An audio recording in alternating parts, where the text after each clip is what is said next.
I've just realized it's just all fear. Yeah. It takes you away from a touch of the madness. It takes you away from what you're doing. It doesn't help. It doesn't really do anything for you. And if I look back and I think all the times I wasted worrying, did it ever do anything? And every one of those tims, you can say, I can worry about this or I can do something about it. I can worry about this or I can go get ice cream. It's just completely unproductive. Welcome to the I Own It podcast with Ben Reinberg. All right, we are live in Laguna Beach, California at the Ben Reinberg I Own It studios today. And we have another incredible guest on set that I'm really excited to share a moment with. Larry Kasanoff, thank you so much for joining us. Oh, my pleasure, Ben. Great to be here. I love your studio. Well, thank you. So you're the chairman and CEO of Threshold Entertainment Group. You're a legendary movie producer and writer. So let's kick things off. Can you share your journey into the entertainment industry and what inspired you to pursue a career in film? So I wanted to be a movie producer since I was a little kid. I just always knew. My dad took me to a movie, boom, I wanted to be a producer. But we had no way of getting there. My parents were wonderful, but no connections, no money. I grew up in Boston, very supportive. And so I just figured if I went to the best schools, I'd somehow meet someone and get a great job, which is what I did. And so I went to undergrad, and then I went to business school. And when I got out of business school, I got an amazing job as head of production of a startup independent studio, which existed in those days to fuel the growth in home video. Home video in the mid-'80s was like streaming today. All of a sudden, an industry exists, which didn't before. There are 25,000 home video stores. They each have room for 8,000 video cassettes or DVDs, and they don't have any. So there's a content gold rush, I called it. Like today with streaming. And so my job out of school was to be head of production acquisitions and deliver 80 movies a year to the company. Buy them, make them, co-produce them, finance them. We don't care. Don't lose money. So we made all kinds of, low-budget horror movies, rom-coms, action movies with kind of B-level stars in them. And then I got a script for a movie called Platoon.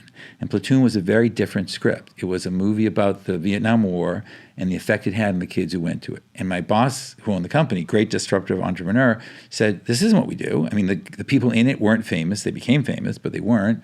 The director had done one movie which we financed, which was great, but it didn't make any money.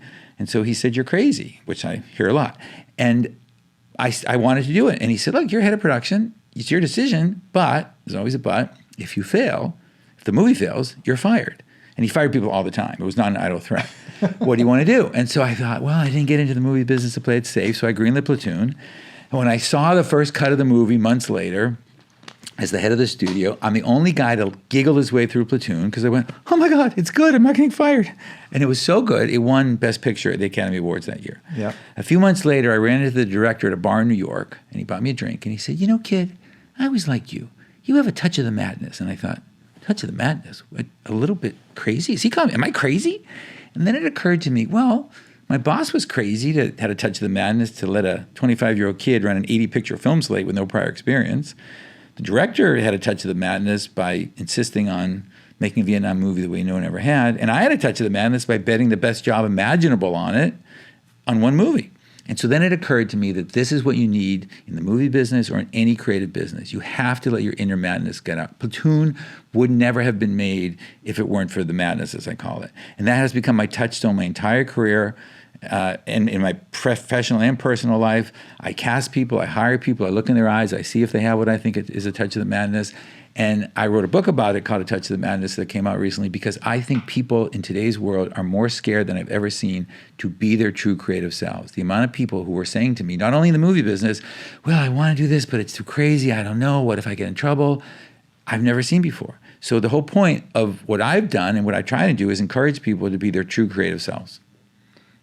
Platoon had such an incredible cast. Did you end up casting all those actors? No, Oliver did. Okay. But see, that's what's interesting. It's great you say that. But then, when we were looking at do we take this risk, do I bet my job on it, they weren't known. They were an incredible cast, and they virtually all become famous. But then, you never heard of them. Right. So it wasn't an incredible cast. So if they were famous at the time, it would have been an easy decision because the movie would have made enough return to cover the investment even if it didn't do well. But they weren't famous. Oliver wasn't famous. No one was famous. And it was about the Vietnam War, which traditionally is a subject that hadn't worked. Is there a tradition in the business where once you get a cast like that and they're younger, or maybe they're not as well known, they'll come back to you in spades for other movies?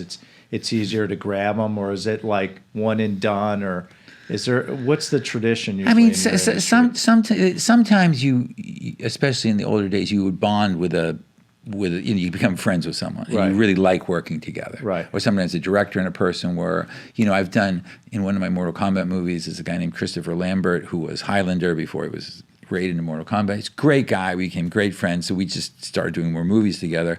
But in general, not necessarily. It's kind of like summer camp. You bond at summer camp. You have a great experience for 3 months. We're going to see each other next week, and you don't see the person for 30 years. It just doesn't, it really sort of depends. And then other people go off and pursue other things. And the thing that gets that, especially when people are new, we call it going Hollywood, the ego gets to them. Right. And all of a sudden they start making really bad decisions. Not everybody, but some of them start making really, really bad decisions. And so those people you just have to kind of let go. So Threshold Entertainment Group's been involved in many film projects. What are some of your favorite movies to be a part of, and any fun stories you could share that happened on set? Oh, there's a ton. I always like to think when people say, what are my favorite movies? It's my next one, because I always have to think that way. But when I founded the company, then immediately decided to make a movie based on a video game called Mortal Kombat. And in that time, there were no hit movies based on video games. So again, everyone told me I was crazy. But I believed it was a huge new opportunity and it was a huge new marketplace. And so I took the shot. But the making of that movie, you said earlier, do you get good people in your movies and cast? We just had the best crew of people. And we did something unusual. Usually if you shoot on location, you do that first and then you come back to the studio. For a lot of reasons, we did it opposite. So the last month of the movie, we were in this gorgeous resort in southern Thailand. So the crew was so happy because they all had a free plane ticket home. It was a great way to take vacations. So that movie was not only great because it broke records, it started a whole new industry of video games in movies, but it was a blast to make. It was just so fun. And I learned another good lesson that I apply now all the time. I always say for people to have a touch of the madness, you have to create, ask, and play. And so while in southern Thailand, we needed what's called B-roll of the island. So that's establishing shots. And the boats around the island we were on called Krabi were too flimsy for cameras. So the only boat around that was good enough was a yacht at the Amanpuri Hotel, which is this gorgeous hotel in Phuket in Thailand across the bay. And so we got the Amanpuri yacht and I thought, can I do this? Can I be on a yacht for 3 days on a movie? Supervise? I mean, it sounds too fun. And by the way, there was nothing, untoward about it. It was all in the budget. It was the best boat. The people were great. We got the shot. The crew was incredibly happy. But because it was so fun, everyone did better. And the whole production was like that. Because it was so fun, everyone worked harder and everyone did better. And I learned a great lesson. Oh, that's fantastic. How good would you say your instincts are for predicting commercially popular movie? I hope they're good. What's the gut like, and what are the key indicators for you when you're making those decisions? Well, so I think my gut is at 75 or 80%. So I think it's pretty good. And the key indicators are two things. The first decision is touch of the madness, gut. Do I feel it? And I don't think about business. Do I feel it? And I know I feel it the same way I buy art, the same way I cast people. If it sticks with me and I can't get it out of my mind, then it's my gut. Then I forget about all that and I think, okay, business-wise, can we somehow make money on this? And they both have to be yes. So there are movies, I take a lot of chances, I still do. We developed a ton of movies during the pandemic. There's still some things I have a gut to make, I just can't figure out how to make money on it. So if I go to both, then it works. The challenge in the last few years is there's been a huge political correctness around the world, which is why I think a lot of people I mentioned are scared to be creatively themselves. Right. So people are holding back, and you can't hold back. The reason madness is important is because the current of the river of life will always pull you towards the middle. It will always say compromise, don't rock the boat. And if you want to be great as your company or as an individual, you have to swim against that current. And the best way to do that is with a touch of the madness, with innovation. And if that is held back from you, then you find people saying, which maybe you and your family say, oh, there's nothing really good on streaming today. It's all kind of boring. That's because people aren't taking chances. And if you look at the history of the movie business, or a lot of businesses, when people took chances, it was a great time in the business because the audience wants the new and the different. But an executive at a company who has mouths to feed will say, let's stick with the tried and the true. But it doesn't work. Right. And so you can't blueprint success in the movie business. In other words, just because Platoon worked doesn't mean the next Vietnam movie will work. You can blueprint success in the beer business. Hey, this beer worked in Chicago, it will probably work in Boston. You can't do that in the movie business. So you have to constantly be willing to get up and take the chance and swim against the current. So we had Larry Namer on the show. Oh, he's a good friend of mine. And founder of E, wonderful guy. I asked him this question. I said, was there someone that you looked back at your career and you looked at and said, he's not really a good fit. He'll never make it in the business. And then he becomes a star. Is there someone you can go back and when you were casting and you're like, not a good fit, probably not going to make much of himself or herself, and they become that star? For Larry, it was Ryan Seacrest. I had two. Okay, who are so yours? as an intern at HBO, which was the thing that led to my job between years of business school, one of my first jobs was to review music videos and predict what music videos HBO should create. And we got this music video by this guy named Prince. And so I write a review saying, no way, no talent. But I just completely trashed it. Couldn't have been more wrong. And then who came to meet us for one of the roles in Mortal Kombat was Angelina Jolie. And she was great. She was lovely. She wore all black. I was a little thrown by her. I didn't say, oh, Angelina Jolie is not going to work. I just didn't see her for the role. I just didn't get it. But I couldn't have been more wrong. So let's talk about your book, A Touch of Madness. Of the Madness. Recently came out.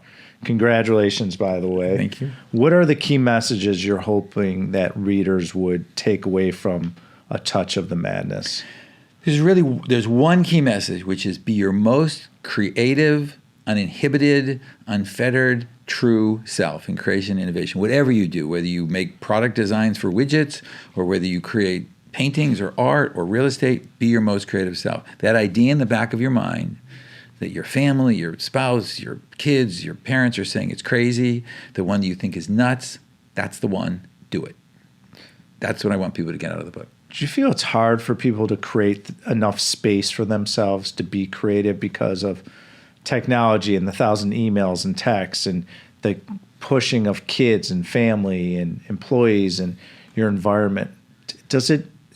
Is it really tough to be creative in this environment, day and age, with all the things that are demanding on us? I think it's actually easier. Okay. Because, things change all the time, and although social media gets a terrible rap, the notion that you can take a picture of yourself and maybe the next day 10,000 people or 100,000 people will see it is extraordinary.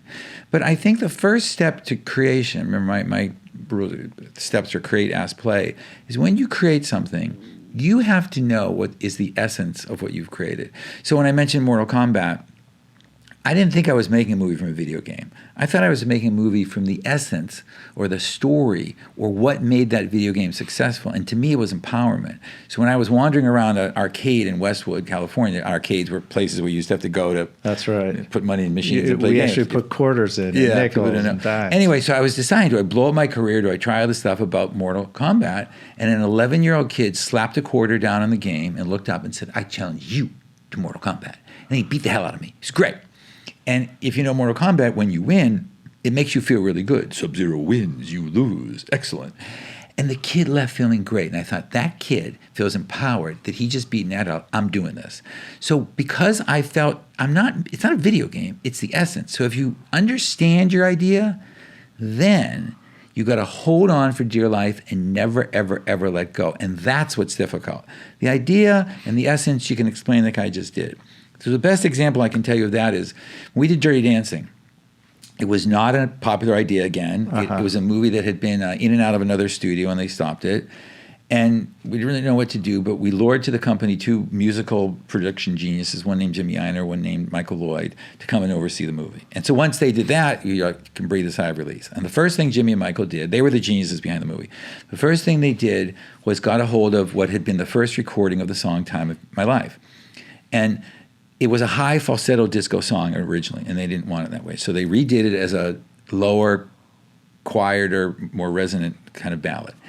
And they sent it to everybody. They sent it to the record company and the management and the director of the movie. And they all said, oh, no, we don't like this at all. You have to make changes, change this. They all sent notes. And Jimmy and Michael were so gracious. And they said, no problem. We'll do them. We'll do all the notes. Just give us a little time. 3 weeks later, they sent out version 2. And they said, listen, we showed it to some radio stations. In those days, radio stations really helped you promote your record, and the radio stations seemed to like it. Hope you like it. And they all came back and said, we love the changes. Thank you so much. It's great. It's fantastic. So what are the changes that they did between version 1 and version 2? What is the musical genius they did? And here's the change. Nothing. They didn't change a thing. They wrote version 2. That's it. And they doubled down. They sent it to radio stations, which is the publican essentially. So if they failed, they screwed. That's what you got to do. They knew their idea. That song won the Grammy for Best Song that year and the Academy Award because they held on for dear life. That's hard. Creating the song, they knew exactly what to do. Swimming against the current of everyone telling them it sucked and saying, we're just going to double down and tell them we made the changes and gamble that they won't even know is what made the song a hit. Well, that's such a great lesson for entrepreneurs that are listening out there, is that stay true to yourself, focus on your goal, your mission that you want to accomplish, and don't give up. Never give up. And hold on to it. The next thing that I think is really important is, I just call it ask, ask, ask, ask, and ask again. Ask anybody, anything, all the time. So I would ask your listeners, if you could call anyone right now in the world who's alive and ask them a question, who would you call and what would you ask? And most people, when I give speeches and stuff, they don't know. And the reason they don't know is because they don't think they can do it, because they're taught they can't do it. But Right. you can do it. I've been doing it since college. I had a great professor who taught me. And so my example of that, one example is during the pandemic, we made an animated movie called Bobbleheads, about big characters with big bobbleheads. And we wanted Cher to play Bobblehead Cher, to play herself as a bobblehead. And everyone said, there's no way. She's never done an animated movie before. You'll never get her. So we called and asked, and we got Cher. And she was fantastic. Great in the movie. Really fun, great to work with. And when the movie came out, People magazine asked Cher, you've never done an animated movie. Why did you do this one? And she said, I've never done an animated movie because no one ever asked me before. That's right. And so if Cher, the most iconic woman on earth, is sitting there and no one ever asked her to do something as obvious, to me anyway, as an animated movie, can you imagine who in your own life people aren't calling because they say, oh, they get asked this question all the time? Maybe they don't. And what's the downside of them saying, no thanks? So it's that fear. If the fear is prevalent of I better give up what I believe in and not keep the same song. I better not call Cher. It's the fear that I think is harder today than ever before. Well, it's also the people around you too. Yeah. Because you might have a belief, and everyone has different rules in life that create their beliefs. And the problem is you start believing what other people say, it becomes your belief. Yes. I can't do this. Yes. And it's interesting because a friend of mine said, one of the biggest misnomers is people that read books. Because when you read a book, you take on someone's ideals and beliefs, and they become your own. And he said reading a book is dangerous. Because if it's the wrong book. Well, it depends what book you're reading. Yeah. So That's interesting. it was a really interesting point. Are there any elements or techniques from the world of filmmaking that you applied to your writing process, and how did they enhance the book narrative?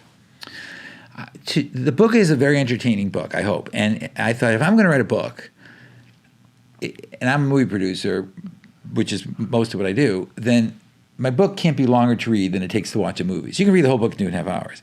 So the book makes the points I've been talking about, but it makes them all via stories from the movie business. It's all this kind of stories I've been telling. That's what the whole book is, to illustrate the points of create, ask, play, to be your true creative self. So the movie business in my life completely informed the book, because it was all the lessons I've learned from these stories, which are a little crazy and kind of fun in the movie business. So it really was not that long a journey for me to write the book once I decided to do it, because it all relies on my movie stories to make the point. So the movie business is inherently risky bets. Crazy. It's a high stakes game. Yeah, crazy risky. You invest up front without knowing how popular a movie will be. And obviously your intuition, you've been right more than wrong. Describe your approach to making investments. I know in commercial real estate, we have to make significant decisions every moment, every day about investments of, are we renewing this lease? Do we like this tenant? What's the credit worthiness? What's the bricks and mortar like? What's the area? How do we get into the property? What's the default risk? Are there regulations or ordinances in a governmental body in the area that we have to deal with? There's so many decisions to manage risk and default risks. So explain to me, what's your approach to making these investments? And like, for example, criteria, is it movies of various budget sizes? How do you make decisions? Well, so first of all, again, a lot of it is gut. And a lot of it is as I look and I think, where is there a market opportunity? And I think, I think everyone should ask themselves 3 questions. What am I good at? What can I do well? And what can I sell myself as? And that's sweet. With that intersection is where you are. So I always think about what kind of movies I'm good at making and where's the audience intersection of that and what can I convince people so I can raise the money on. But when people ask me what a producer does, I always use real estate as an example because the beginning of a movie is in a sense similar to the beginning of real estate. It's a one-off thing. You have to get an idea. I'm going to put something in this space where it's just a swampland now. I'm going to build a theme park or whatever you're going to do, and it's going to be different. You got to get investors and an anchor tenant. So in us, it's investors and a star, and then it's very similar. But the difference is once your architect says, "Here are the plans," your building is going to look like those plans. That's right. But once a director says to us, well, here's the script, the idea that it will or won't look at that script, complete crapshoot. That's the real risk. That's where the risk factor goes higher than in other businesses. Before that, it's pretty similar to what you do. You analyze all these things, the market, the cost. Is this person, the actor's going up and down? Has this been done before? Do we have a new take on it? But the execution risk is what's hard because there is no guarantee that what you're reading in the script is going to be what you see on the screen because it just goes all awry. It's alchemy. It's a whole different, unusual one-time process. And sometimes it gels and sometimes it doesn't. So that's the risk where you often say, well, will this team do what they say? Can they do what they say? They're telling me this, but do they have this? And that's the real risk. And that's, again, you try and assemble the best people, but it's a constant daily management. I would imagine on your buildings, if you have a good construction foreman, you don't have to go down and make sure he's laying the right bricks that day. You're pretty sure that that's going to happen. With us, we have to be there all the time. Interesting. And you're dealing with people and their personalities to execute on that script, which is another risk you have to deal with. Because people get personal, they don't like it, it doesn't seem to work as well, whatever, someone changes it. I mean, your assistant was telling me about an old movie we made years ago that she loved, but I was explaining to her that the people who made the movie were like these 2 kid stars of the day and this kind of Pied Piper-like director. And in the last week of the movie, I left to start another movie. And movies don't necessarily shoot in sequence, but this one did. So the last week of the movie was the last week it was the last scene. And once I left, so they had a few days on their own, they just changed the movie. Boom. And today we see digital dailies instantaneously, but then it was like 3 days. And by the time we got the footage, the crew was packed up and gone. So it actually honestly kind of ruined the movie. And so that's the kind of thing you have to manage. You have to be incredibly diligent about that. If you go back and watch an old movie that you did, does it look different? Does it give you different memories? Wow, I didn't realize we did this in this movie or this scene. Does it look different? I never watch my old movies. No? Unless, I don't know, sometimes I was the head of a film festival in Israel this summer and they had a retrospective of some of my movies, so I'm there. Right. And I went, oh, but other than that, I don't watch them because it's not that I don't like to watch them. It's just I think they're now out in the world. Whatever people think is up to them, and I can't do anything about it. And I tend to say, I should have done this or I could have done that. But it's all Monday morning quarterbacking. It's all done. I just don't find them that interesting to me anymore. I'm much more interested in my next movie than my last movie. But you wouldn't use it as like a learning tool, like saying, okay, now I understand why we should do this moving forward. Yeah, so sometimes when I watch one, I go, well, that held up. And why did that hold up? And why did that not hold up? Or sometimes I get a surprise. I when I was making those low-budget horror movies when I started, we got this pitch for a movie called Blood Diner. I mean, and the director was a great touch of the madness. And I didn't really understand the script. But a lot of times in those days, we would order artwork, like a poster, and see how that looked. Because if the poster was good enough and it was a low-budget movie and there were so many movies being sold, you could kind of recoup some of your lost, your investment right away. And the poster was gorgeous. It was a beautiful old Art Deco diner, and it said Blood Diner. First they greet you, then they eat you, which I thought was the greatest tagline. And I remember now, it was 30 years ago, and I remember thinking, one day that tagline is going to come back to me, and it's going to work. And so I greenlit the movie. I think, honestly, with all due respect to everybody, including me, it was my decision. I don't get the movie. I didn't think it was great, but it made a ton of money. And right before the pandemic, I get this phone call, will I come to the screening of Blood Diner at this retro theater in Beverly Hills? I thought I was being like catfished. I'm like, what? Are you kidding me? So I had these two crazy DJ sister friends. I brought them for moral support. I still thought it was a joke. The thing was sold out. I mean, it was sold out. I got to be honest with you. I still don't get it. I don't understand why, but that movie has been playing at midnight shows for 30 years, which I didn't even know. Oh, that's interesting. So sometimes it works where you, like, if I watch, True Lies again, I kind of get it. Right. If I watch Blood Diner again, I don't really, but it's all interesting. But again, mostly the amount of time I spend watching old movies is minimal. So how is streaming, I always want to ask this, how has streaming and declining movie theater attendance impacted your business, the film industry, and how does it impact your strategy as you move forward with all these streaming services and people want to sit at home or they're watching I travel a lot. I know I could watch on a tablet, if I want to watch any show I want, anytime I want. How is that impacting you? What's impacted the movie business the last few years is political correctness, pandemic, and an actor and a writer's strike. Okay. The writer's strike is over, now the actor's strike. That's what it is. Other than that, I am so optimistic about the movie business. A lot of my compadres are not, but I disagree. Because we have an opportunity now that's never happened in history. For most of the movie businesses, we know it in America, it comes from North and South America, Western Europe, Japan, and Korea. That's 20% of the world by population. There's another 80% of the world by population that until very recently has really not had access to our movie. There's still virtually never been an Indian movie that's been a hit in America, or there's been maybe one or two Chinese movies that's a hit in America. There's been one Indian movie that's a hit in China, no Chinese movies that's a hit in India, for example. I think now there's an opportunity to make world movies for the world market, which is what I'm betting on. And in that case, the streaming technology is phenomenal. The reason we could never benefit from distributing movies in Kenya or Indonesia is because they don't have movie theaters, but now they don't have to. And so the notion that you can take a movie and now make it for the whole world, and lots of places do have theaters, I think is a massive opportunity.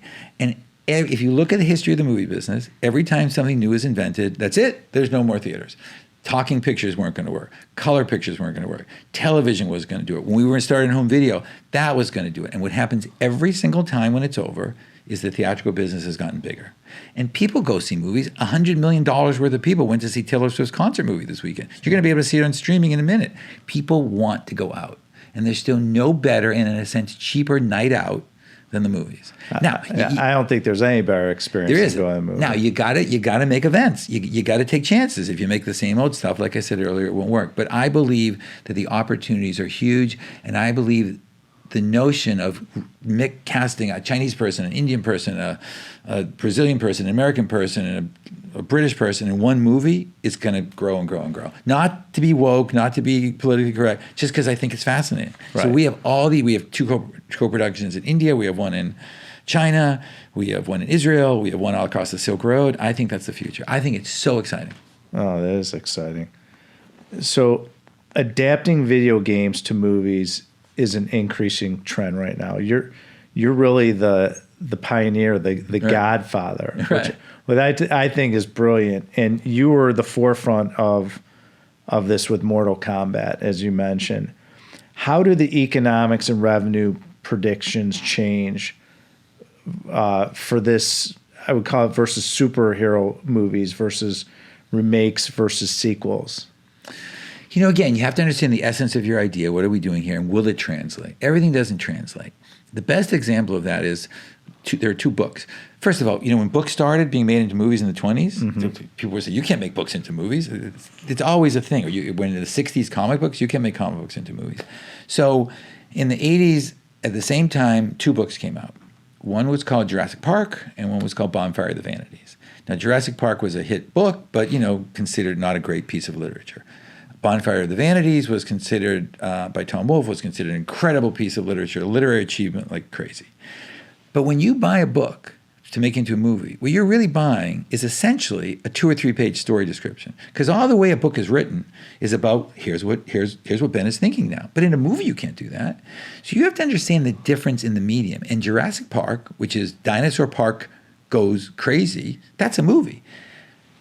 Bonfire of the Vanities, while brilliantly written, was about, miserable guy ruins the life of everyone around him. Well, that's not a movie. So you have to understand, again, the essence of what's underlying the idea. And so if you look at video games, books, superhero movies, sequels, you have to say, well, why is that being made? If someone remakes a movie because they're just going to cast it all female or all somewhere, and there's no other essence to how that's going to work in the movie, it doesn't work. If someone's remaking a movie, like covering an old song because they think, no, we have a new take on this, on the essence of this, it'll work. It's all about that. But what happens is, in real life, like in a lot of businesses, an executive at a studio says, if I get the remake rights to this, or if I cast so-and-so and the movie fails, I'm not going to get fired. So the goals of the individual at the big corporation start to diverge from the goals of the actual corporation. The person doesn't want to get fired. The company wants to make money. And they start to get afraid to take chances, and they start to, the current of the river of life starts to pull them towards the middle. So if you forget all that and just say, what's the essence of it? Why am I doing that? What are we going to add here? Like, in other words, the most brilliant director I think in the world is probably Steven Spielberg. And I didn't, not one's asking me, but if you look at the remake of West Side Story, it looked just like West Side Story. He did a brilliant job of recreating West Side Story. But maybe in hindsight, which is 2020, of course, it would have been a thought to think, well, what can we do to West Side Story that's different? How can we take the Shakespearean, like Romeo and Juliet aspect of that movie and put a spin on it? That's what you got to do. You got to understand the essence of your movie. Why are people going to it? Or your video game, or your book, or your whatever. Finally, what's happening in the whole business is it's the underlying IP. It is the essence of it. So, we're on our 20th Mortal Kombat production, but we've got movies, TV shows, video games, books, comic books, albums, live tours. The entertainment pie is getting bigger, but each slice is getting smaller. So you got to adapt and be in the pie business to make hits. You got to know that my plan for whatever this is beyond just the one movie. Yeah, it's being adaptable. It's the same thing in commercial real estate in my industry, is taking a piece of real estate and how do we improve it? How do we add value? How do we pivot if we have to with a different concept if needed to create success in an investment? Right. And so it's so well said. Risk management is often a key in making bold decisions.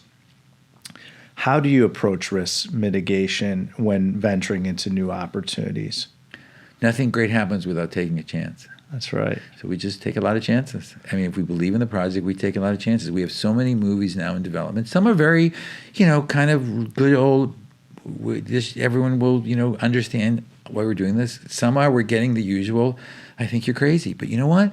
I'm at the point where if I pitch a movie, people say, it's a great idea, it's fantastic. I get a little nervous. But if people say, you're crazy, it's never going to work, I feel this calm, like when you walk on the beach in the morning and the mist envelops you, like the shroud of mist of a touch of the madness is enveloping me, and I think, whoever thinks I'm crazy, I'm right. This is the one. I like it when people say that now. We've got some really crazy ones going on, really crazy, but you just got to take the shot. So when we structure deals for my company, Alliance, we're always looking at, we never over leverage properties. We always want flexibility. And most people don't really understand the movie business and how things work economically. What are some of the ways you structure equity versus cost structure to control the level of risk? In the kind of movies I make, largely the kind of movies I make, as I said, the pie is getting bigger, the slices are getting smaller. So if you look at Mortal Kombat again, there have been 3 Mortal Kombat movies, soon a 4th, which have probably in total grossed, a little over $1 billion. But the franchise has grossed $10 billion. Terminator 2, the movie I think grossed $1 billion. The franchise, I don't know, lately it's got to be up to $4 or $5 billion. So if you can structure the movie and you make these kind of movies that are broad, action kind of films, and think, I can get out okay in the movie. Maybe I won't make a lot of money in the movie, but I can get out owning these other rights. That's how. So you don't try to make the movie a loss leader. You hope you make money on it, but you won't lose money on it. But if you can structure it, there are ways to do this, so that these ancillary rights, or cross-media or transmedia rights as they're called, that you can own, then you have separate revenue streams, uncross-collateralized from your movie, and that's how you can make a lot of money. Earlier in your career, did you have to raise equity to produce these I always movies? have to, yeah, then, now. What was your first equity raise like? Well, when I first started, the company I worked for had raised some money already. But then we were very quickly on road shows, raising more money for the company, and the company went public very quickly. And so then it was sort of on a corporate way, but we were always making these. I'm trying to think of how to say this. We're always making these foreign sales deals. So in other words, the movie business, if you look at it, is, imagine a chart, and on the vertical plane of the chart is every country in the world. And on the horizontal plane is every right. So you say England, theatrical, home video, TV, pay TV, video on demand, music, toys, and you go along. And every space on that chart is an opportunity to make money. And long story short, how you leverage those spaces, toy rights in Guatemala is how you do it. And the raising the money aspect of it changes a lot, because sometimes investors talk to us like they're talking to you. And we have to explain this is a different risk profile. If you want 100% guarantee, buy a government savings bond. If you want to be pretty sure you're going to be fine, call you, because you're going to make decisions. You're going to know that no matter what, I've got a good piece of real estate. It's got some intrinsic value. Sometimes movies wind up with no value whatsoever. Not a lot, but sometimes. So the risk profile is different. So we try and explain to people that we've leveraged this movie, we've made it in a way that we can own it. Now, you also have the opportunity as a movie producer of going to the studio. And then that's moving home after college. Right. Or no, if you move home after college, the good news is everything's in the refrigerator, the keys are in the car, but you don't really have any control. Right. You don't have a lot of upside. If you leave home, well, you got to fill up the refrigerator and get your own car, but you can do whatever the hell you want. It's the same thing.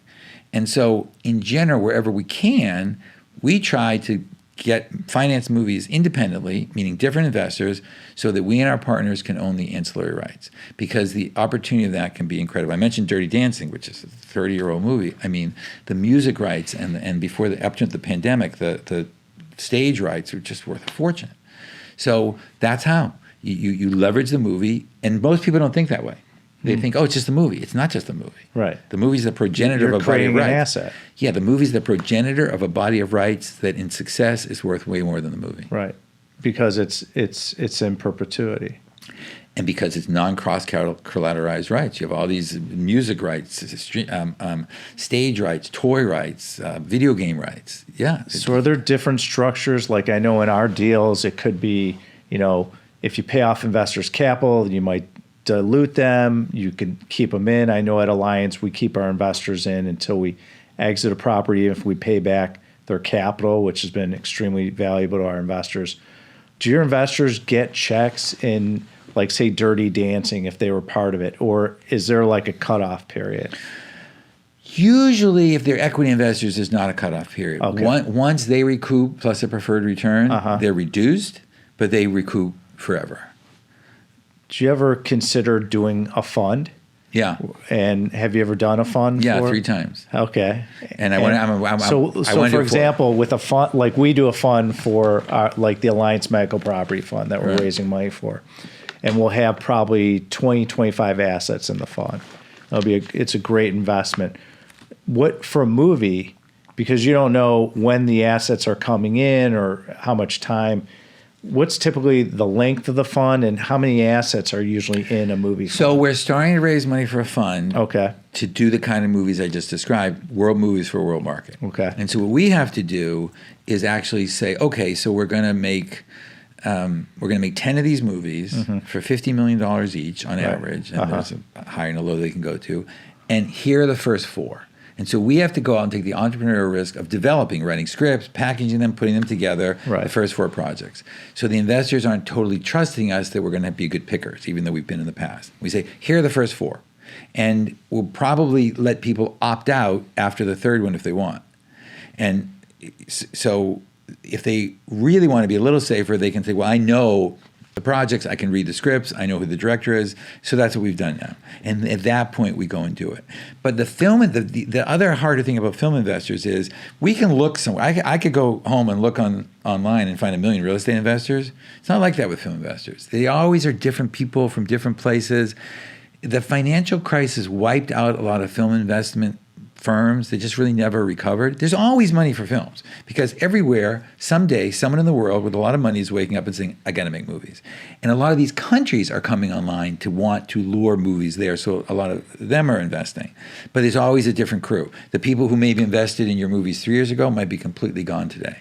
So finding the investors is a little tricky, but the way we do the fund is we already develop a lot of it. I guess the analogy for you would be you'd say to them, well, here are the first 3 properties we've got an option on and we're going to do. So they know how they're starting. Well, we just do it blind. That's great. You got to trust Ben Reinberg and his staff's judgment, and they do. I've done that That's before. That's the track record. I've done that but before it's different. too. Movies are a little bit different because it's not as common. For our business, you go kick the bricks and mortar. For them, it's like, here's the concept. And so let's talk about that. If someone comes in with a big check, an accredited investor, do you have to give up control? I mean, obviously in my deals, it's either here's the structure, you come in or with the privilege to invest with us or go find somewhere else. I've only given up control in a deal like that once. It was a mistake. It was a mistake. And I did it because the investor ran an investment fund, but was a former film guy. So I thought, okay, and I have a business partner, knew my business partner, and I knew we thought it'd be fine, but yeah, it was a mistake. And so no, we never give. That's one of the reasons we do it. We never give up control anymore. Now we listen openly to people because here's the difference. If you're a lawyer and you go to you're a judge and you go to a dinner party, people don't say to you, listen, next time you're in court, here's what you should do when someone objects. Or if you're a doctor, people don't say, listen, next time someone needs a mole removed, here's what you do. But if you're in the movie business, every place you go, people say, listen, here's what you do. Right. So the investors, they always want to tell us what, creatively what to do, even though they have no experience. The worst thing we get, honestly, which we deal with very upfront, is they want their kids to be in the movie. We get this constantly. And we're very upfront about saying, sometimes the kid is actually a real actor. And then that's a little different story. But we're very upfront about saying, look, there's going to be a crowd scene here with 100 people. Delighted to put them in. If you want them to be the female star of the movie, good luck. Right. Go find someplace else. That's right. Because not only is it bad for us as filmmakers, there are other investors. Right. And it's bad for them. Right. But yeah, we don't give up creative control anymore at all. That's fantastic. Yeah, but we did once. And you learned your lesson. I learned, yeah. Well, the same thing. It's like why we handle the decisions. You leave tough decisions, up to people that have experience, are knee deep in the business, that live and breathe it every day. Yeah, that's exactly right. And if we're going to do that at that point, then we might as well just go to a studio, because the studio ultimately will have, or a network will have control. And so at least then we don't have to, then it's like, all right, well, they'll make the decisions. You know what's interesting? Their money. Here's the correlation. The big studios are kind of like institutions that invest in real estate. Yeah. And when you have an institution, that's the reason why we deal with high net worth accredited investors and family offices, because when you go to an institution, they want certain decisions. Here are the leases you could sign. Here's what you have to do. Here's when you could sell. Here's the improvements we're going to allow you to do. Here's the reserves we'll allow you to take. Here's the returns that you're allowed to make, even though you're taking all the risk. And it sounds like a big movie studio is going to want those decisions where they're going to handcuff you and control. Yeah, and if it's a good studio, sometimes they're very helpful. They'll let you do what you want, and they know what they're doing. Those are the ones that look for long-term growth out of you to come back for more, to keep doing movies with. The long-term, Hollywood doesn't really believe in tomorrow, because Steve Martin had this great speech once. I think it was Steve Martin for some movie to the people. Again, I think it was Sony, but it might have been another studio. He said, "I'd like to thank Susie, who was head of the studio when we were in pre-production. And I want to thank Irving, who was head of the studio when we were in production. And I want to thank Frank, who was head of the studio when we were in post-production. And I want to thank all of you in the audience for later on when you're head of the studio and we work together, because people can come and go very, very, very, very quickly. So theoretically, the institution wants what you just said, but the turnover is so high. In reality, people don't make decisions that way. They want it. What can I get now? How can I get credit for it now? Because who knows what the hell's going to happen in 3 years? I probably won't be in my job there thinking. So with the investor, how do you structure it? Because you don't have cash flow to pay a preferred return distribution or the cash flow is... It's all accruing, isn't it? Or, well, but I guess it's the same thing on a building. You have to build it, right? Or buy it and... So it's the same thing. So the first 2 years, there's no cash flow. And then once the movies start getting distributed, then you start having cash flow. Okay. So what are some fun stories and successes you've had with these investments that you can share, and how do you typically go about, because raising capital for movie production can be a very complex endeavor, I could imagine. So what are some fun stories and successes you've had over the years? Well, let's see. Here's a fun story, but again, it's a story about, I mentioned, create, ask, and play. And the first movie I ever was involved in, when I became head of production, when I got that job, they had already ordered a movie in Italy, the first movie, and I didn't order to develop it, but now I had to go make it. It was my first film, and it was sort of like a Game of Thrones of the time for like 1/1,000,000th of the budget. And the guy who owned my company said to me and my staff, I had a staff for the first time. They said, okay, here's what I want. I want violence. I want sword fighting. I want sex. I want everything he listed he could think of. And we said, and snakes and wizards. And he said, yeah, snakes and wizards. And we all thought, in New York, in our home office, that was really funny, snakes and wizards. And so we had a producer already on set in pre-production in Italy who was kind of a legendary guy out of like a Dickens novel named Harry Allen Towers. And so when we finished all the phone calls with him, we'd say, and remember, snakes and wizards, which was just our funny joke. So I get to the set. It's really lovely. I mean, it's a crazy situation. And they tell me they have a surprise for me tomorrow. And the next day, I go, and they're all excited. And at lunch, they're all standing around me. And they point to the hills behind Rome, and there's nothing there. And then I see a little speck of dirt, it seems. And then it's getting bigger, and I realize there's a truck. And then they're around me in a semicircle, and then a band's playing. I don't know where they got the band. And then the truck pulls up, and it's very colorfully painted, and the back door bursts open, and all these women who are snake charmers with boa constrictors and Burmese pythons around their necks, and all these people dressed as wizards come running out of the truck. Except there are no snakes and wizards in the movie. We forgot to tell the producer it was a joke. It was just our little joke, our little fun thing to do. And I'm sitting there going, it's my first movie. What the hell do I do? If I tell them, they're going to be, look at what they've gone to. But I don't know where they got the money. It's not in the budget.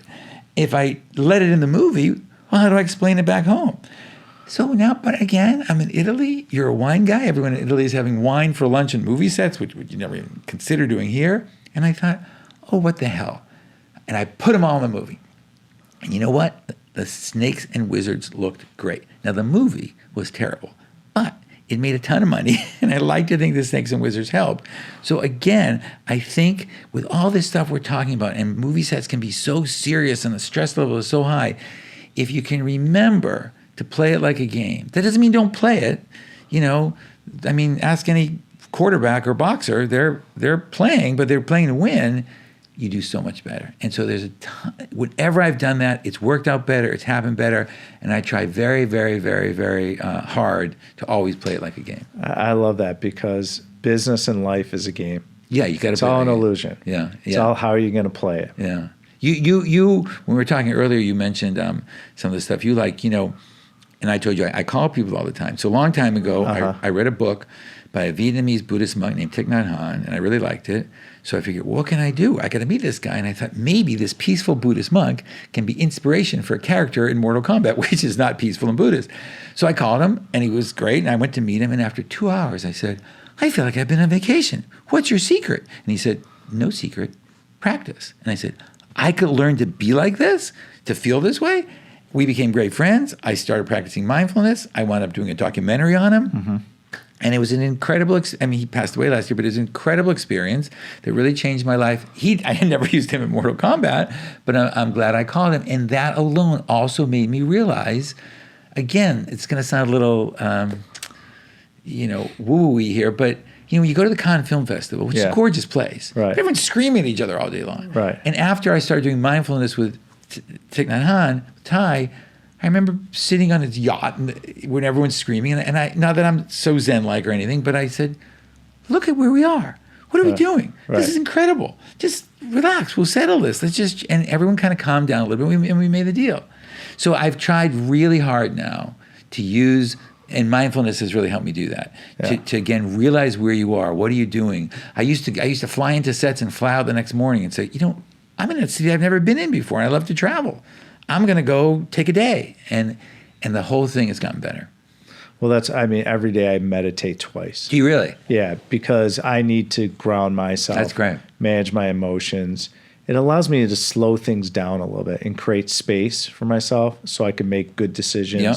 And when you have a lot of people that are working for you, or if you're an entrepreneur out there and people are depending on you, outside resources, to be able to slow things down and make decisions is so important, that I've realized. And so for me, meditation, exercise, all these different things, mindfulness, awareness. Me too, yeah. And what ends up happening when I meditate is I become more aware.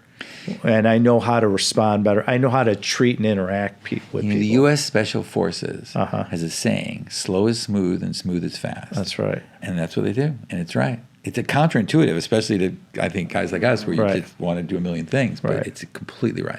And I realize that sometimes slower, you could do a lot better, and you have to go back and fix things. You have to go back and fix it, right. That's right. Because you're doing one thing at a time. If you do it right the first time and take your time and do it right, you won't have to go back and constantly have to fix things. I consider my greatest career achievement that I've been able to bring my dogs to work pretty much my whole life. And I love dogs, and so I find that to be such a great trigger when I'm in the middle of some negotiation, and the dog just walks in with like a plush football in his mouth, looking at me like, well, come on, it's time to play football. Right. And you realize, you know what? It is time to play football. And 5 minutes of playing football with a dog isn't going to change anything, but all of a sudden you see the decision more clearly. Well, also being present in the moment and understanding what's really happening. Yeah. And life is really an illusion. And so we think that there's certain things, someone said to me the other day, is that the rules we create the beliefs we have. And so we establish these rules, and then we create these beliefs, and then we hang on to the beliefs, and then we go around wanting everyone to accept our beliefs. Right. And that's what's wrong with society. Yeah. Everyone knowing, hey, we got different ways to look at things in a different lens. And meditation to me allows me to seek the truth in what you're saying. Because we might look at this and say, well, this is a bottle of water. And you might look at it differently and say it's something else. And so I said, why would Larry say that? When we started, I mentioned to you, we in the pandemic, we started outsourcing our animation to India and Nepal. And when we started, I was describing how this digital character needed to be made to one of the young animators over there, and they were great. And I said, we want this, this, and that. And Paul Newman eyes. Paul Newman, if your audience doesn't know, was a very famous actor in the 50s, 60s, and 70s with piercing blue eyes. Next week, we look at the kid's work. Fantastic, fantastic. No Paul Newman eyes. Great, great, great. Paul Newman eyes. 6 weeks of this, no Paul Newman eyes. Finally, I said, listen, your work is great, but you got to tell me, why won't you give this character Paul Newman eyes? And he said, who's Paul Newman? But in his culture, I learned, it was not respectful to ask your boss any question, even if you didn't understand the directions. You just don't ask questions. So once I realized that, I thought, okay, this is interesting. And now that I know this, I can work with everyone to realize you can ask us questions. And then they got relieved knowing that you can. But I came to think of that, and what you just said is actually kind of true diversity, not diversity of a checklist to be on some, politically correct schedule, but the notion that, but they have other thoughts and other ideas, and if rather than saying, you do it my way, we get a little more open, we'll find all these creative inputs that we never thought existed before, and that's what we've done. Well, it goes to listening. It's when you can really listen, understand what that truth is and why someone believes it, you can learn. And that's what people do, is they shut off the tap to learning, and which provides growth. And it's really well said. So do you have film investment guidance, principles, strategies of how you think about getting a strong return on investment across a portfolio of films?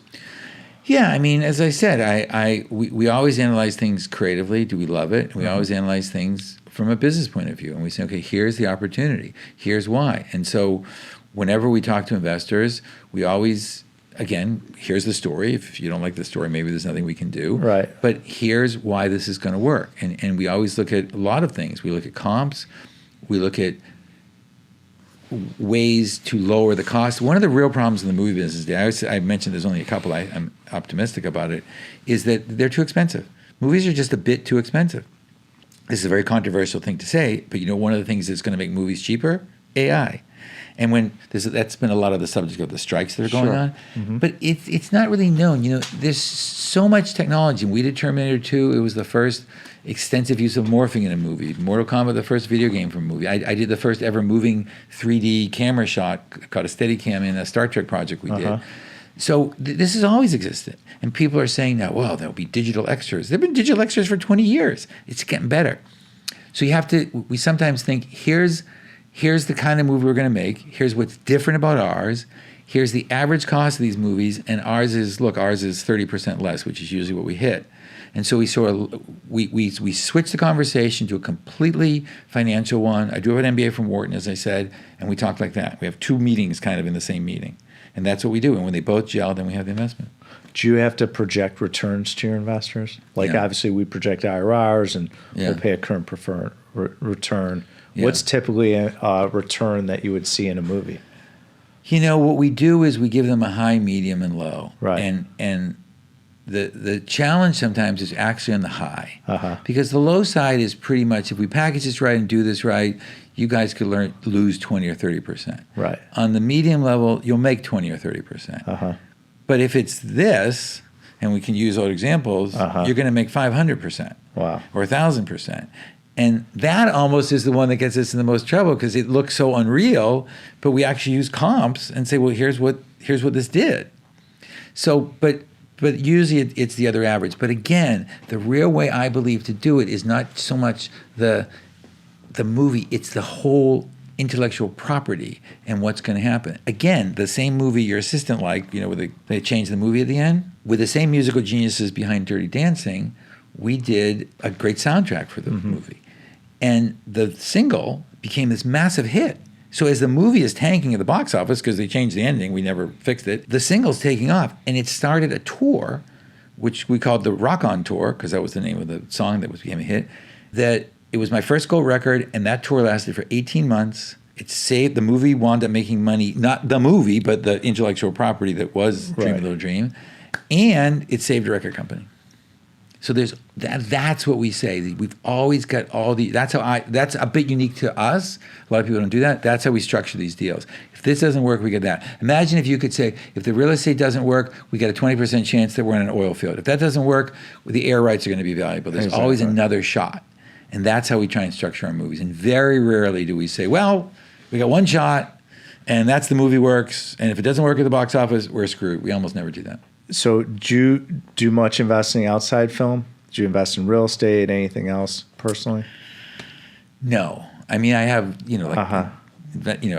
funds and stuff, but no, I don't do too much of it. I keep thinking I should, and I keep saying I should, but my life is so crazy kind of what I'm already doing that I tend not to.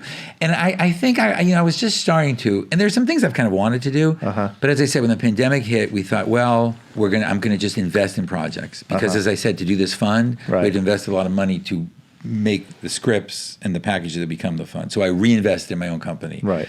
When everyone got scared during the pandemic, I doubled down.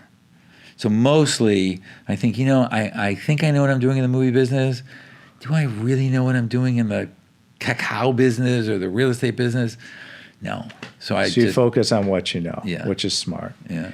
What's also interesting is when people are going a certain way, you tend to go the other way. Yes. Which has seemed to create a lot of success. Yeah, a lot of what we're doing now, in addition to international movies, is we have a lot of very politically incorrect movies. Because I think the audience is dying for a good old American Pie movie again, or a Hangover movie. So balancing a high-profile career that you have, Larry, and personal life can be challenging. I know personally it's very challenging for me. How do you manage that balance and maintain a sense of fulfillment outside of work?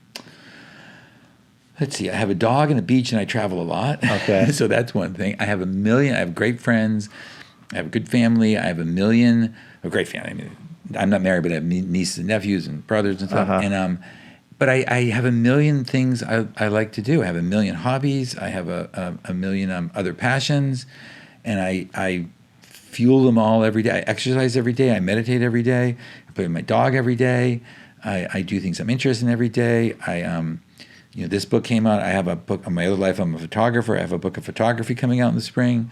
So I do a million other things, and I constantly balance it. That's how. So what would you say to individuals who are considering making a career change, launching a new venture, or pursuing an unconventional path in their industry, but are hesitant to take that leap of faith? Well, I would, not just because I'm trying to hawk it, I would encourage them to read my book, and I would encourage them to embrace the madness. And I would, if they were sitting here, I would say, what's stopping you? If you don't want to do it because you don't want to do it, you don't think you'll enjoy it, don't do it. If you don't want to do it because it's not, you're scared, or you think you can't do it, or it's too crazy, do it. That's the one. Can I tell you one more story? Yeah. So it's a modeling story, but it can apply anywhere. So I have a friend who's a model, and during the pandemic, she wound up in the hospital. Okay. She had somehow got to Mexico during the pandemic. She's from Eastern Europe, and she jumped off a roof. She's kind of crazy, and she landed in a cactus, and it went right through her hand. Ooh. And cactus is poisonous, and she didn't get the proper care where she was. And when she came back to LA, she wound up in the hospital. I didn't even know she was in the hospital. And she'd been in the hospital for like 6 days, and no one came to visit her because they were scared to go into a hospital during COVID. And her family's in Eastern Europe. And when I finally found out she was there, I said, well, what do you need? I'll get stuff for you. And so she gave me a list. And so I went to her house, and I went shopping, and she had a private room in the hospital, so she was pretty well set up. But just as a joke, and in my photography life, I've shot her a lot, I thought, I'm going to do something funny to cheer her up. So I stopped by Victoria's Secret, and I bought some lingerie. I thought it'd be funny to say, here's the milk you wanted, that's almond milk, here's your pillow from home, here's your sweater, and you got to look good, you got to have lingerie. She's a fashion model, and it's successful. And so she laughed, and then I stayed with her all day, and when it was visiting hours, they didn't kick me out. And so I was hanging around. I said, is there anything else you want before I go? And she goes, yeah, I want to do a photo shoot in the lingerie. And mind you, she had a tube through her hand. Wow. And I just thought it was one of the most inspirational things I've seen, because rather than being freaked out and sad, she wanted to play. She wanted to celebrate life and do something fun. We did the shot, and she posted one of them on her Instagram. Got more likes than she'd ever gotten before, except her modeling agent and her modeling agency dropped her. They said, if you do this, you can't enjoy a hospital, you can't have fun. Again, I thought it was the opposite. Show people, well, you can still smile even if, in her case, she's in the hospital. Anyway, and she capitulated. She took the picture down.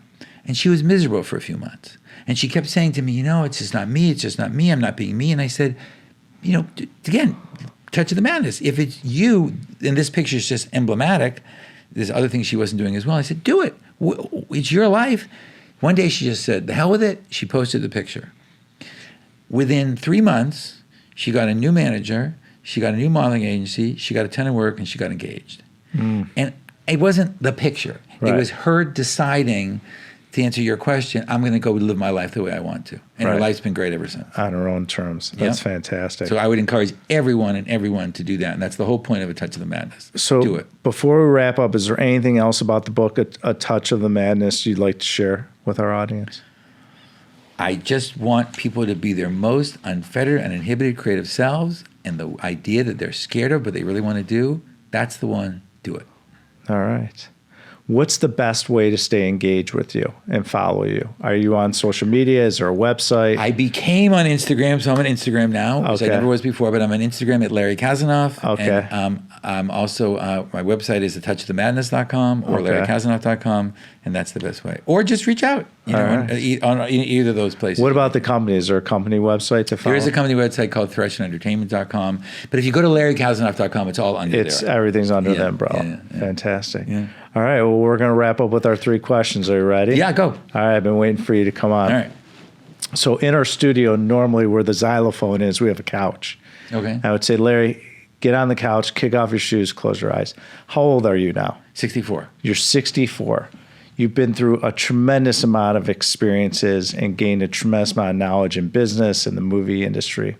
And you're laying down and you close your eyes. Go back to when you were 16 years old. Mm-hmm. With everything you've been able to accomplish and knowing what you know now, what advice would you give yourself at 16 years old, rolling back and seeing who you were to get to wherever you want in life? Don't waste a minute of your life worrying.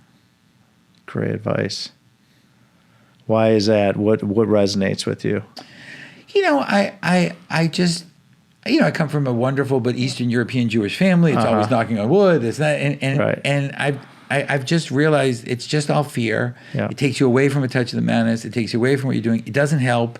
It doesn't really do anything for you. It's endemic in all of us. I think it's cultural in me as well. And if I look back and I think all the times I wasted worrying, did it ever do anything? And in every one of those times, you can say, I can worry about this or I can do something about it. I can worry about this or I can go get ice cream. It's just completely unproductive. But I was sort of raised in a way, or just became in a way that as I look back, that's the one thing. I play a little game with myself like that. Sometimes I say, okay, you turn on CNN, asteroids coming to Earth, 10 minutes, it's all over for everybody. What would give you peace in those 10 minutes? And I always think, well, if I live my life on my own terms and had no regrets. And I thought, well, the only thing I think I'd regret is if I wasted any time worrying. And for me, that's been a constant thing, because, I mean, I've learned how to control it, because it's just, I don't know, whether genetic or the way I was raised, but it's just a waste of time. In everybody, it's fear. The most repeated phrase in the Bible is do not be afraid. So I would say to that kid, don't spend a minute of time worrying. And in fact, when I was 16 years old, I remember this. I was at a place, like summer camp, and they did a guided meditation about go to yourself at this age, and they asked yourself, what are you going to go back and say to yourself at that age? And it was the same thing. It's interesting because it's really being present in the moment. Yeah. Which is a very challenging thing for people, is focus on what's going, be grateful in the moment, what's going on. Because I could be dead tomorrow, God forbid. But if I don't appreciate the moment we're spending and what today brings, then what's the point of worrying about tomorrow? You know, there's something else too that I've learned from all the meditation teachers and stuff I've had, that, you know, sometimes your ascendant quality is also your descendant one. Mm-hmm. So I have a ton of energy, which I'm very grateful for, and I have a lot of ideas, which I'm very grateful for. But what I had to work on, I realized, I figured out how to solve it now through meditation and stuff. If I've got nothing to do, or I'm on a long plane ride or something, then I can start creating scenarios in my mind. I've learned how to channel it, but I realized that my imagination, which is very good for me as a movie producer, was not so great for me when I was younger as a warrior. Mm-hmm. Because I could, you know, just see a sign that said hospital and think, what if I'm not, you know, and so I stopped that. So you realize some of these things that you want to mitigate are also your strength. But I think meditation and mindfulness stops all that because it brings it into perspective. So the other, you know, that's what I would tell myself not to do. But if I could tell myself, okay, what do you got to start studying now? Don't wait till you're 40 to do it. What do you want to start studying? I would have said, okay, meditation. Interesting. Mindfulness. So it's our last day on earth, God forbid. It's just me and you. It's our last meal together. Your choice. What are we eating and what are we drinking? Okay, so we're eating pizza. Okay. We're having... Wait, hold on. From where? Oh. Is this New York style, Chicago? There's a lot of... No, it's thin crust Italian pizza. It's a restaurant called Toscana in Brentwood that has... Oh, yeah, I love Toscana. Great restaurant. So Toscana, Italian white wine. I'm a huge fan of Vernaccio. So Italian white wine. And for dessert, a banana split, an ice cream sundae with coffee ice cream, chocolate sauce, and a banana. Wow. Sounds fantastic. Mm-hmm. Sign me out. All right. That's our favorite meal. So in our studio behind you see we have a black door. Okay. All right. And so we have a grand piano, drum set, electric, and acoustical guitars in studio. If you could have any band or musician walk through that black door, they could be living or deceased, Larry. Your choice. What band or musician would walk through that door, and what song would they play us? Great question. I gotta think about that. Living or dead? It could be living or deceased. Well, if it could be living or deceased, I would have to pick Frank Sinatra and he would come in and sing My Way. Oh, fantastic. I love the answers that so many different people have. Yeah, that's a good that question. Come on this show. That's a really good question. It's fantastic. Because, there's a famous picture of Frank Sinatra and John F. Kennedy at a wedding, and one is lighting the other cigar, and the picture's out of focus. And the photography studio that had it, I remember saying, why is this a great picture? I mean, it's in a sense a terrible picture. It's so out of focus. And he said, because those two guys had so much charisma, no matter what. It wasn't the photographer, it was the subjects. And I think there are so few guys with that kind of charisma. I always wanted to make a movie about Frank Sinatra, but my partner, Jim Yiner, the guru of Dirty Dancing, says, yeah, but who the hell's going to have the charisma to play Frank Sinatra anymore? And I think that charisma is so rare. So that's what I do. That's a great song. Well, Larry Kasanoff, thank you for joining us on the Iona Show. What a privilege. If you're interested in listening to more episodes on the Ben Reinberg Iona Show, kick that right-hand button and click subscribe. Feel free to click the like button as much as possible because, as I say out in the ether, let it go viral. And to follow me, go to benreinberg.com. I am on all the different social media channels, including TikTok, kids. And feel free to log on to my company. If you are interested in investing in commercial real estate on a passive basis and you're a high net worth accredited investor, look no further. We're the leaders in commercial real estate. Go to alliancecgc.com. Feel free to click onto our new fund, the Alliance Medical Property Fund, so we can show your family how to build wealth and a legacy. Larry Kasanoff, thank you so much for your time. Thanks, man. I had a great time. It's great seeing you. You too. Thank you for listening to the I Own It podcast with Ben Reinberg. To hear our past episodes and connect with Ben, visit benreinberg.com.